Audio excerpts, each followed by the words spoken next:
Sir এই ফাইলটা আপনার একটা সিগনেচার লাগবে। আরে রাখো তোমার সিগনেচার। ডায়না, তুই তো আগের থেকে অনেক বেশি সুন্দর হয়ে গেছো।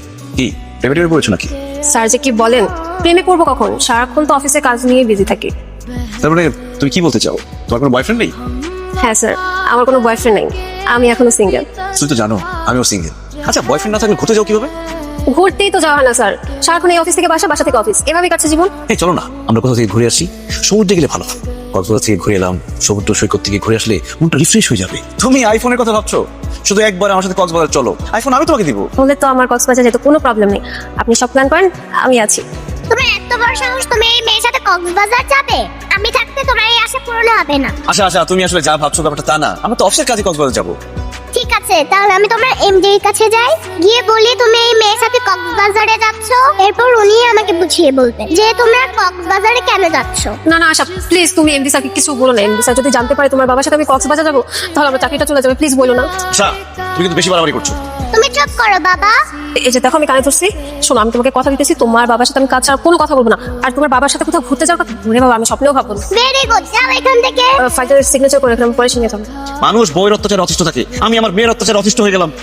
আশা কোথায় পড়তে আসো? আশাকে ডাকবেন না ম্যাডাম, আশা খুব রেগে আছে, সকাল থেকে না খেয়ে আছে। কি বলেন, খায়নি কেন? বউ আসেনি তো, বউ আসেনি, রান্নাও হয়নি, এই জন্য না খেয়ে আছে। মা, বুয়া আসেনি তো কি হয়েছে? আপনি না রান্না করেন ওর জন্য? বুয়ার খাবার না অ্যালাউড না? ইয়ে মানে হ্যাঁ আমি রান্না করি, কিন্তু ম্যাডাম আজকে না আমার শরীরটা ভালো না, এই জন্য রান্না করতে পারিনি।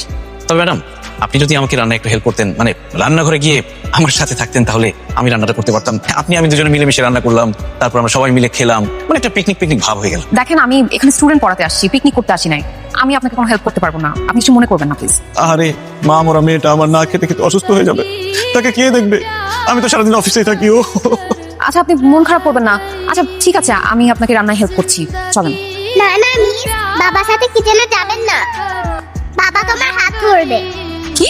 জানেন মিস, বাবা রান্না করার সময় বুয়াদের ডিস্টার্ব করতো, সেজন্য আমাদের বাসায় কোনো বুয়া থাকে না। তুমি বাবার সাথে রান্না করতে গেলে বাবা তোমারও হাত ধরবে।